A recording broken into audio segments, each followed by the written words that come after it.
Dr. Helen Torres stood before the galaxy's most powerful broadcast network, knowing that billions of beings across hundreds of worlds would hear her words. She was a small woman with kind eyes, but today she carried the weight of truth that would shake the foundations of galactic civilization behind her. Displays showed the inside of humanity's most advanced research facility. Rows of alien technology sat next to human improvements, side by side like a lesson in evolution. She had spent 3 years helping to create this place, while the galaxy thought humans were just talking. People of the galaxy, she began in a calm, clear voice. My name is Dr. Helen Torres. I am humanity's chief science advisor. Today, I want to tell you the truth about what we have been doing. In the Valtheri capital, Ambassador Zethera watched the broadcast with growing horror. Around her, the noble houses that had ruled for thousands of years whispered nervously among themselves. During our 3 years of negotiations, Helen continued, humanity was doing more than just talking. We were learning. Every piece of technology you showed us, every scientific principle you shared, every manufacturing process you demonstrated, we studied it all. She turned to gesture at the displays behind her. But we didn't just copy what you gave us. We made it better. The camera moved to show Valtheri energy weapons that now produce twice the power with half the energy consumption. Nexari manufacturing systems that worked 3 times faster than the originals. Keth armor plating that was stronger and lighter than anything the Keth had ever made. You thought we were primitive, Helen said. You were wrong. We were just different. While your civilizations spent centuries perfecting single technologies, humanity learned to combine the best ideas from everyone. On the Nexari homeworld, Trade Representative Court watched his company's stock values collapse in real time. Entire industries that had dominated galactic commerce for millennia were suddenly obsolete. Human innovations had made them worthless. Overnight, the industrial base you see behind me was built in secret while we talked with your representatives, Helen explained. We used asteroid mining operations and hidden factories on dozens of worlds. In 3 years, we created manufacturing, capabilities that rival your entire civilizations combined. The broadcast switched to show human shipyards that stretched for hundreds of kilometers through space. Ships that looked like improved versions of every major galactic design rolled off production lines in numbers that seemed impossible. In the Keth Empire, General Thok faced a room full of angry warriors who wanted to know how their mighty fleet had been defeated by beings they considered weak. The general had no answers that would satisfy them. Never wanted to rule the galaxy, Helen continued. We just refused to be ruled by it. Every species has the right to determine its own future. Every civilization has something valuable to contribute, but no one should have to kneel to survive among the stars. The words hit the galaxy like a bomb. On 100 worlds, species that had been forced into submission by the old galactic order began to remember what freedom felt like. President Danny Morrison appeared on the broadcast next. He was Jack Morrison's younger brother, but where the admiral was a warrior, Danny was a diplomat. He had been elected to lead the human coalition just 2 months earlier. The old galactic order is broken, Danny said simply. It was built on the idea that some species are better than others, that the strong should rule the weak, that advancement comes through domination. We reject all of that. He stood in front of a window that showed Earth, blue and beautiful in the darkness of space. Humanity offers a different path. Voluntary cooperation between equals, shared knowledge that benefits everyone. Trade based on mutual benefit, not exploitation. The response was immediate and overwhelming. Within hours, 17 different species had declared independence from the Galactic Council. The Zephyrians, who had been mining slaves for the Nexari, seized their own asteroid belts. The aquatic Vel broke free from Valtheri control and reclaimed their ocean worlds. Even some of the smaller client species of the Keth Empire began to rebel. The 3 major powers found themselves facing exactly what they had feared most, but not in the way they expected. The galaxy wasn't being conquered by humans. It was being liberated by the example humans had set. Commander Rick Hayes, the same officer who had first discovered human expansion in the Tau Ceti system, now found himself in an impossible position.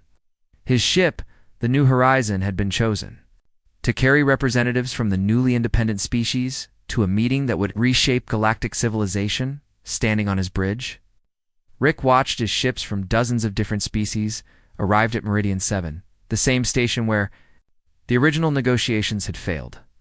But this time, they weren't coming to submit to a greater power. They were coming to build something new together. Admiral Karen Stone arrived aboard her flagship, no longer as a military commander, but as humanity's representative to what everyone was calling the Independent Systems Alliance. She looked tired but determined as she prepared to help write the rules for a new kind of galactic civilization. The first session of the new Galactic Congress was unlike anything the galaxy had ever seen. Instead of three major powers dictating terms to everyone else, hundreds of species sat as equals, instead of submission and dominance. They talked about cooperation and mutual benefit. The Valathuri nobles, who had once commanded absolute obedience, now found themselves outnumbered by species they had considered beneath notice. Many of their own lower castes had joined the rebellion, demanding to know why their civilization had stagnated while others advanced. The Nexari Corporation discovered that their business model of exploiting weaker species no longer worked, when those species could simply leave and trade with humans instead. They were forced to offer fair deals for the first time in their history. The Keth Empire faced the worst crisis of all. Their entire culture was built around conquest and dominance. When their subject species rebelled and their own warriors began questioning orders, the empire started to collapse from within. But not everyone joined the rebellion. Some species chose to stay with the old order, preferring the certainty of submission to the risks of freedom. Others tried to play both sides, hoping to benefit from the chaos. The Congress sessions lasted for months. There were arguments, walkouts, and moments when it seemed like the whole thing would collapse into war. But slowly, carefully, a new structure began to emerge. The final document they created was simple compared to the complex laws of the old galactic order. Every species had the right to govern itself. Trade would be based on mutual agreement, not force. Disputes would be settled through negotiation, not conquest. Technology and knowledge would be shared freely among those who chose to participate. Admiral Stone signed the document on behalf of humanity, her hands steady despite the weight of history around her. Representatives from over 100 species added their own signatures or marks. Commander Rick Hayes watched from the observation deck as the ceremony concluded. The same station where humanity had once rejected galactic authority now hosted the birth of a new kind of civilization. The chaos that followed humanity's departure from the original negotiations had indeed reshaped the galaxy, but not through conquest or destruction, by choosing to stand rather than kneel. Humanity had shown others that they too could stand. The stars looked different now, brighter somehow. The galaxy was still vast and dangerous, but it was also full of possibilities that hadn't existed before. For the first time in thousands of years, the future was unwritten, waiting for free beings to create it together. 5 years had passed since the Great Walking. Admiral Kate Phillips stood on the bridge of the Defiance, watching stars move past the windows. The ship had once been a simple mining vessel, but human hands had rebuilt it into something much more. Metal plates covered holes where alien weapons had tried to stop their escape. New engines hummed with power that the original builders never imagined. Kate was 42 now, with gray streaks in her brown hair that had nothing to do with age, leading a fleet of desperate humans through hostile space, aged a person in ways that time could not measure. Behind her, crew members worked at stations built from parts taken from a dozen different alien ships. Everything was held together by human stubbornness and spare wire. "Admiral, we're getting signals from the outer Scouts," said Tony Martinez, the chief engineer. He was a short man with calloused hands who could make broken engines run with nothing but hope and metal scraps. 3 more families want to join the fleet." Kate nodded. Word was spreading through the galaxy. Humans who had been left behind. During the Exodus, humans who had been working as slaves on distant worlds, all were finding ways to escape and join the wandering fleet. They came in stolen ships and lifeboats, sometimes just floating in spacesuits with emergency beacons. "Bring them in," Kate said. "We always have room for more humans." The Defiance was the largest ship in her fleet, but it was just one of many groups scattered across the galaxy. 23 stolen Dominion vessels and 47 human-built ships followed her through the darkness between stars. Other admirals led other fleets. The plan was working. Humanity had become impossible to catch. On the lower decks, children ran through corridors that had never been designed for families. Sam Chen was 12 years old and had spent his entire life in space. He moved through zero gravity like he was born to it, pushing off walls and spinning through the air with perfect control. His friend Amy Foster was the same age, but where Sam was quiet and thoughtful, Amy was always asking questions. "Why do the stars look different when we travel fast?" Amy asked Dr. Helen Garcia, the fleet's chief scientist. Helen smiled. Been studying the children born in space, and what she found amazed her every day. "What do you mean, Amy?" "Then the engines start up for a big jump, the stars get fuzzy, like they're moving even before we do." Helen felt her heart race. "The children saw things that adults missed." Sam nodded in agreement. "It's like the stars know we're coming." These void-born children were different. They could predict solar storms hours before the instruments detected them. They knew when asteroids were dangerous and when they were safe, even when the rocks looked identical. Amy had once guided the ship through a meteor field by pointing left and right. Her eyes closed, humming a song she said the space rocks were. Singing, Dr. Garcia called a voice from the communication station. "We're getting a priority message from the research ship Wanderer." Helen hurried to the bridge. The Wanderer was her mobile laboratory, converted cargo hauler, where she conducted experiments on samples from across the galaxy. The message came through clearly despite being transmitted across 3 star systems. "Helen, you need to see this," said Dr. Alex Turner from the Wanderer. "We found something in the Void Nebula. It's big, it's old, and it's been waiting for us." Kate authorized an immediate course change. The entire fleet moved toward the coordinates Alex had provided. Space. Travel was different now for humans. They could jump farther and faster than Dominion ships, using techniques that alien engineers said were impossible. Human navigators seemed to know where they were going, even when their instruments failed. 3 days later, the fleet arrived at the edge of the Void Nebula. The ancient ship hung in space like a sleeping giant. It was enormous, larger than anything humans had ever built, made from materials that seemed to shift and change as they watched. Kate led the exploration team herself. Tony Martinez brought tools that probably would not work on alien technology. Sam, Chen, and Amy Foster came along because the children insisted they needed to see the ship. And Kate had learned to trust their instincts. The airlock opened with a soft whisper. The ship had atmosphere even after what must have been thousands of years floating in space. Emergency lights flickered on as they entered, illuminating corridors that seemed designed for beings roughly human-sized. "This is strange," Tony said, running his scanner over the walls. "The metal is responding to our presence. It's like the ship is waking up." They made their way to what looked like a command center. Strange symbols covered the walls, shifting and changing as they watched. Sam stepped forward and placed his hand on a central console. The room filled with light. A voice spoke in perfect English. "We have been waiting for the inheritors to find us." Kate drew her weapon, but the voice continued calmly. "You are human. You are the children of the Star Walkers. We have waited so long for you to remember. Who are you?" Kate asked. "I am the memory keeper of the last Star Walker ship. My creators built me to wait for their descendants to return to space.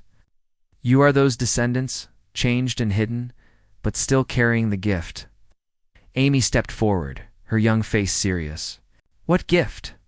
"The gift to walk between stars. It's the gift to change what is possible. It's the gift that makes the Dominion tremble with fear."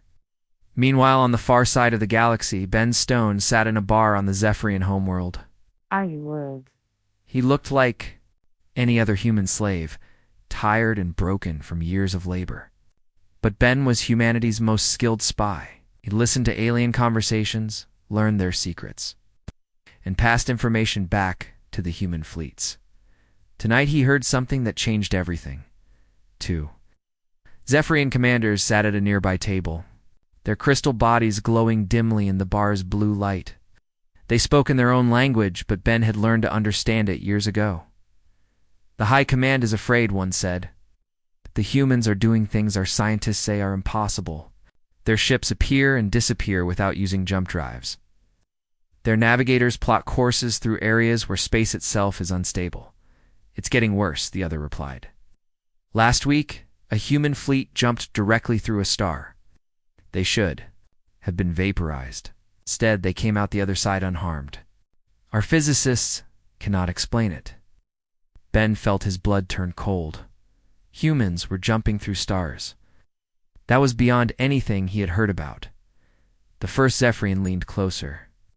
"The Council has accessed the Forbidden Archives. They found the truth about why we really conquered Earth. Tell me. We are the descendants of the original galactic civilization. Thousands of years ago, our ancestors fled from beings called the Starwalkers. These beings could reshape reality with their thoughts. They could travel instantly between any points. In space, they were gods among the stars." What? Ben gripped his drink tighter. "The Starwalkers vanished long ago. Our ancestors thought they were gone forever. But the Forbidden Archives contain a prophecy. The children of the void will wake and walk between stars again. When they do, the old order will crumble." "You think the humans are these Starwalkers?" "I think humans are what the Starwalkers became after they hid themselves. The Dominion conquered Earth not for slaves or resources. We conquered Earth to prevent the prophecy from coming true." Ben finished his drink and walked calmly out of the bar. But inside, his heart was racing. He needed to get this information to the human fleets immediately. Back on the ancient ship, the AI was showing Kate's team holographic records of the original Starwalkers. They looked human, but they moved through space without ships, traveled between dimensions, and could alter the fundamental laws of physics. "Your ancestors hid themselves on Earth when the galaxy became too dangerous," the AI explained. "They altered their own genetics, suppressed their abilities, and waited for the right time to emerge." "Why now?" Kate asked. "Because the galaxy needs them again. The Dominion has grown corrupt and cruel. Other species suffer under their rule. The time has come for the Starwalkers to return and restore balance." Sam Chen looked up at the holographic displays. "We're going to be like them?" "You already are," the AI said gently. "You simply need to remember how." As if responding to those words, strange phenomena began occurring throughout the human fleet. Navigation computers started working in ways that defied their programming. Stars seemed to shift slightly when large groups of humans focused on them. Some children began describing colors that had no names. Kate felt something changing inside herself as well. When she concentrated on the ship's course, she could sense the correct path through space without looking at any instruments. The universe felt less like empty void and more like an ocean she was learning to swim in. The message from Ben Stone arrived as they prepared to leave the ancient ship. His report about the Zephyrian conversation sent shockwaves through the human command structure. "We've known all along," Kate said to her officers. "They conquered us because they were afraid of what we might become." Tony Martinez looked at the ancient ship around them. "Looks like they were right to be afraid." Kate made a decision that would change the course of the war. She sent a message to every human fleet in the galaxy. "All ships converge on the Edge Nebula. It's time to show the Dominion what happens when humans stop hiding." The Edge Nebula had never seen so many ships in one place. Admiral Kate Phillips watched from the bridge of the Defiance as human fleets arrived from across the galaxy. Ships of every size and type filled the space around her. Mining vessels turned into warships, cargo haulers converted into homes for families, a strange new craft that seemed to bend light around their hulls. Nearly 1 million humans had answered the call. Kate had never imagined so many of her people had survived and escaped from Dominion control. Each fleet brought stories of impossible journeys, of ships that traveled through solid matter, navigators who could see paths through space that did not exist on any map. "Admiral, we're detecting massive Dominion forces approaching from 7 different directions," reported Lucy Adams, the fleet's chief navigator. Lucy was only 25, but she had developed an ability to sense ships across vast distances. Her eyes would go distant and unfocused when she used this gift, as if she was seeing into another dimension. Kate nodded grimly. "How many ships? More than we've ever faced," Lucy said. "The Zephyrian High Command has assembled everything they have. Battle cruisers, reality anchors, and their flagship, the Crystal Throne." The reality anchors worried Kate the most, according to Ben Stone's intelligence reports. These devices could lock space and time into rigid patterns. They were designed specifically to stop Starwalker abilities from working. If the Dominion deployed them around the nebula, human ships would be trapped like insects in amber. On the lower decks of the Defiance, extraordinary things were happening. Sam Chen, now 17 and tall for his age, sat in a circle with 50 other void-born humans. Their eyes were closed, but they were not sleeping. They were connected to something larger than themselves, sharing thoughts and sensations across the entire human fleet. "I can feel the Dominion ships," whispered Amy Foster, her young face serious with concentration. "They're afraid. The aliens are more scared than we are."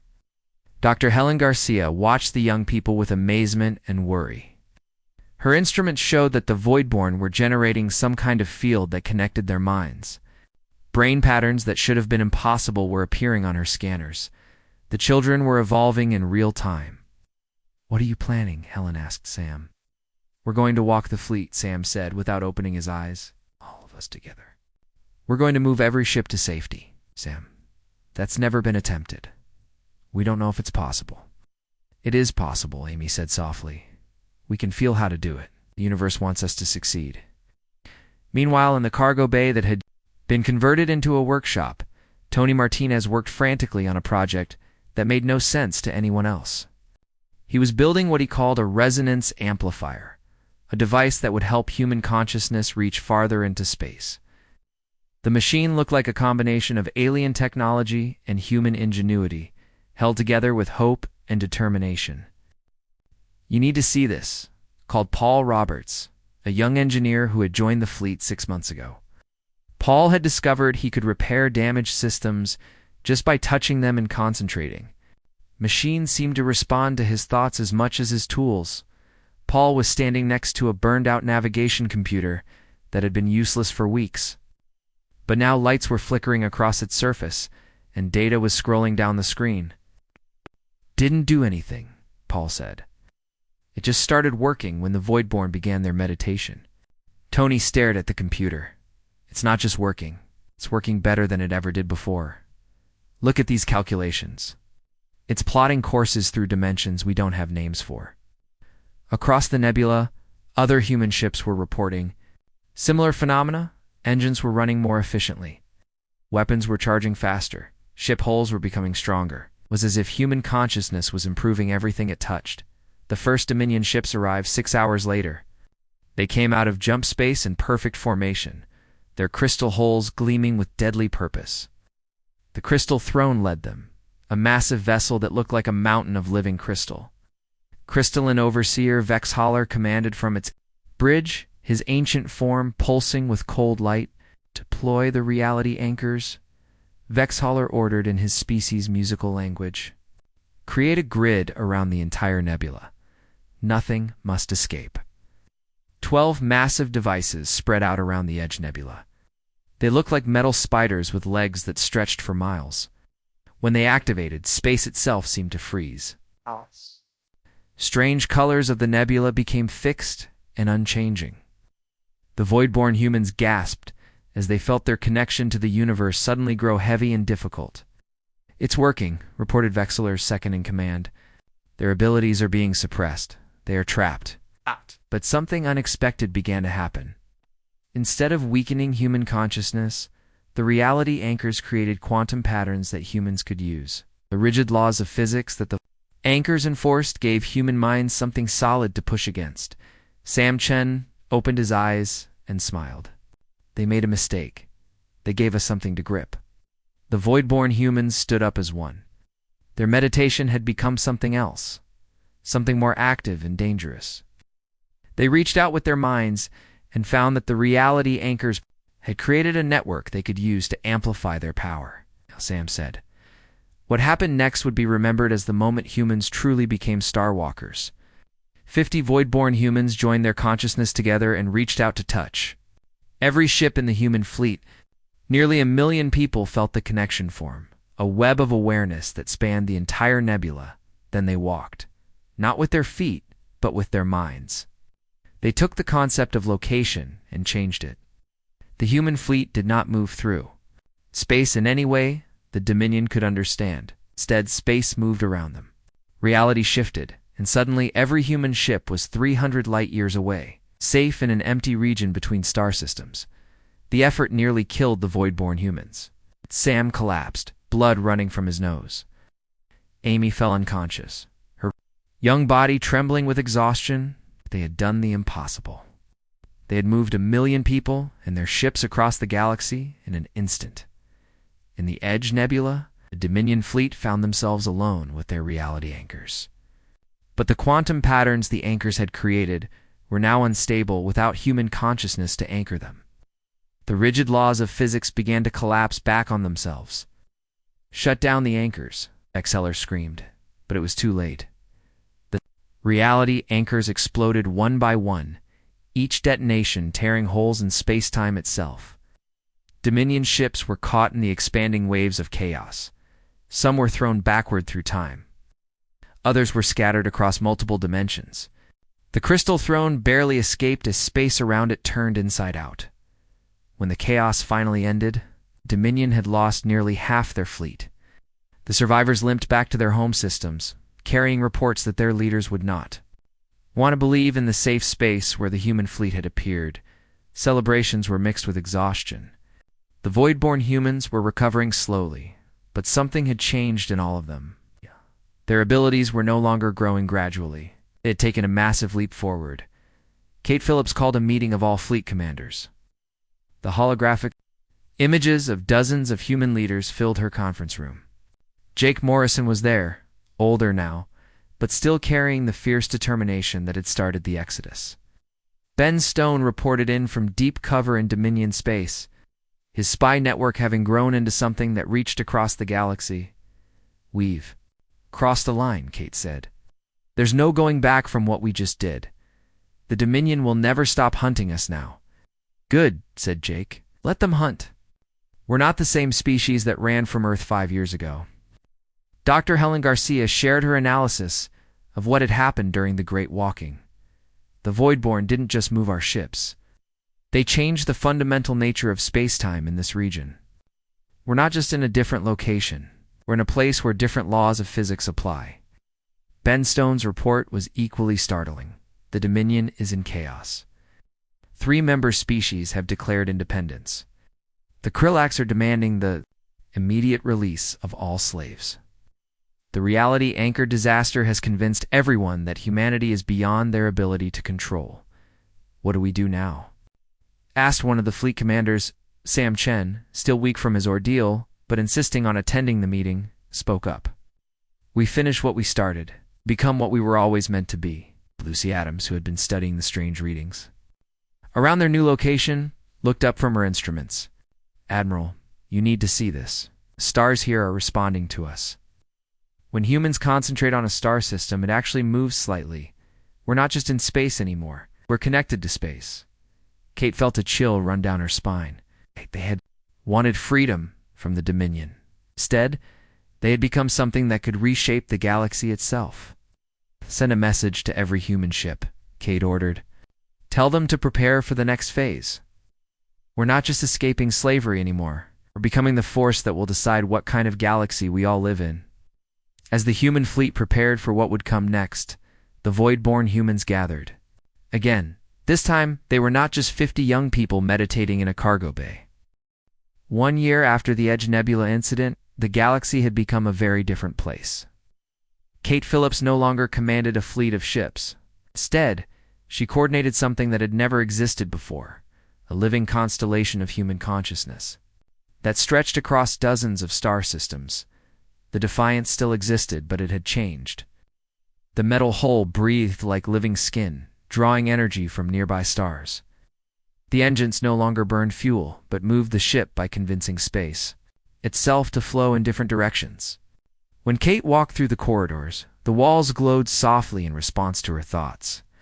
"Admiral, we're receiving communication requests from the Silther Commonwealth and the Luminari Collective," reported Danny Wright, who had grown from a young engineer into humanity's chief technology coordinator.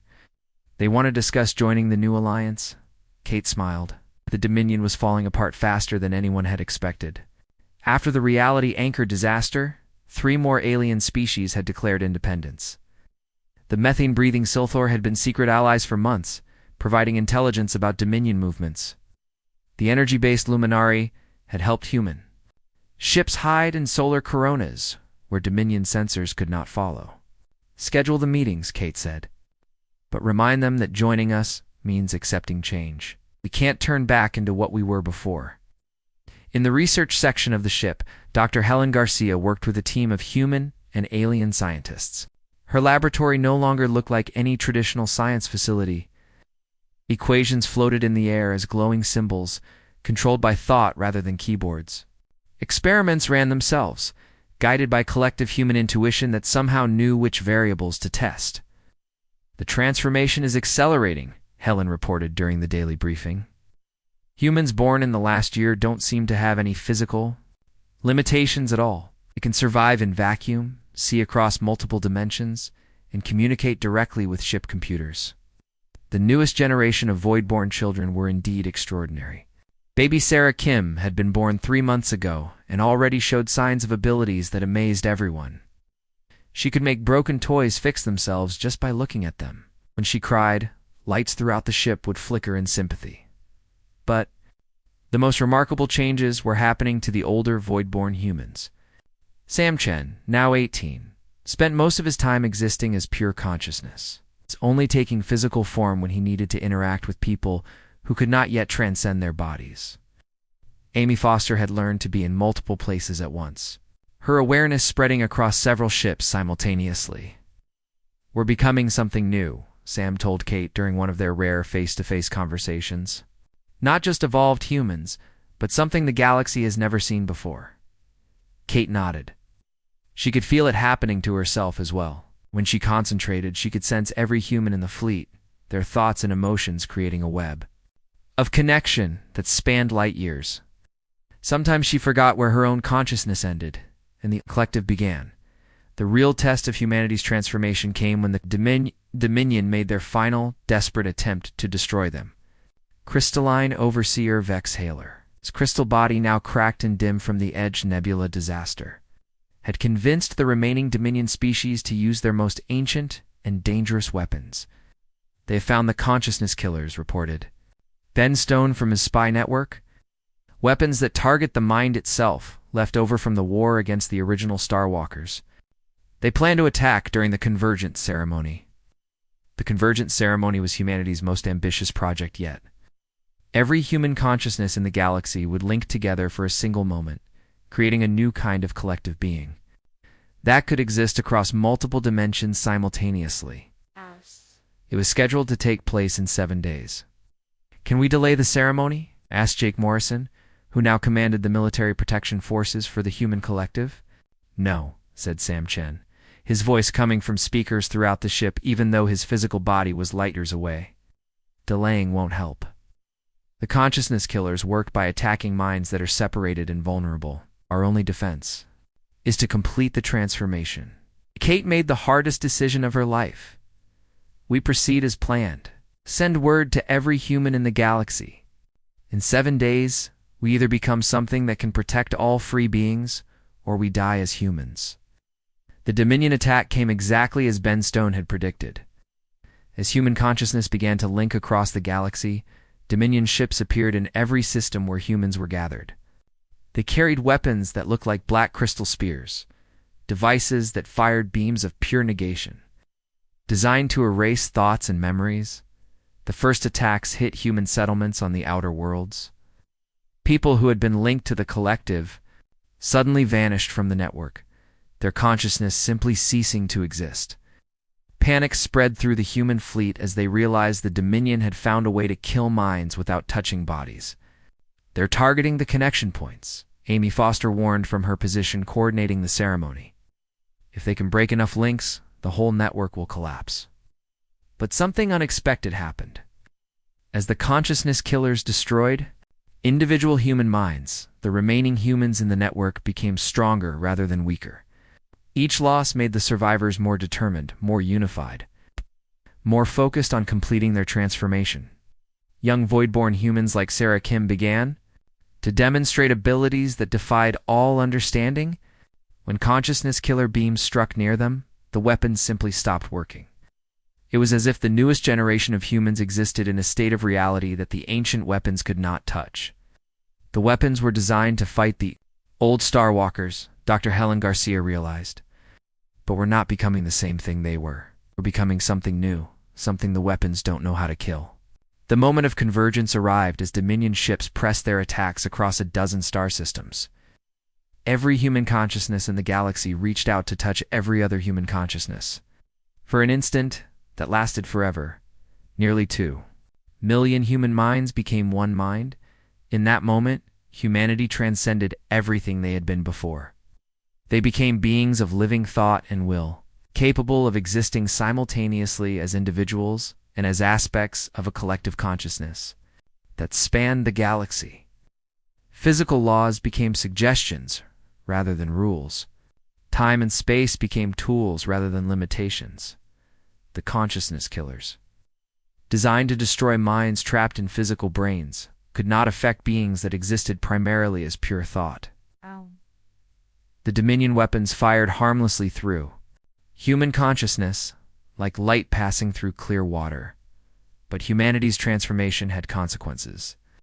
Beyond military victory, their collective consciousness was so powerful that it began changing the fundamental nature of reality around them. Stars moved slightly in their orbits when humans focused on them. New elements appeared in laboratories when scientists imagined them. Empty space began generating matter in response to human need. Vexhala, watching his final weapons fail against an enemy he could no longer understand, made one last desperate transmission to his remaining forces. Retreat, negotiate, surrender. We cannot fight gods. In the aftermath of the failed attack, humanity faced a choice that would determine the future of the galaxy. They had the power to destroy the Dominion completely, to remake every world according to human desires, to become the rulers their former oppressors had been. Instead, they chose something different. Kate Phillips, now existing primarily as consciousness, but capable of taking physical form when needed, appeared before the Galactic Council that had hastily formed to negotiate with humanity. Representatives from dozens of species sat in desperate fear, waiting to learn their fate. We offer transformation to any species willing to abandon the old ways of conquest and control, Kate announced. Not transformation into humans, but transformation into something greater than any of us have been alone. Some species accepted immediately. The Silther had been preparing for this moment for months. The Luminari had already begun the process of expanding their consciousness beyond their energy-based bodies. Others, like the Zephyrians, chose to maintain their physical forms, but agreed to peaceful coexistence with the new order. 5 years later, Kate stood in the rebuilt New York City and watched ships from across the galaxy arrive for the annual Galactic Congress. Earth had been restored to its natural state, no longer a mining world but a garden maintained by human consciousness, intended by beings from 100 different species. Children played in Central Park. Some human, some alien, some existing as pure energy, others as crystalline formations that sang in the wind. They all learned together, exploring possibilities that previous generations could never have imagined. Sam Chen and Amy Foster, now young adults who existed primarily as aspects of the galactic consciousness, occasionally took physical form too. Teach the children about the early days when humans had been slaves and freedom seemed impossible. Will we always be able to choose? Asked a young Silther child, her methane-breathing apparatus glowing softly in the Earth's sunlight. That's the most important thing we learned, Amy replied. Power isn't about forcing others to change.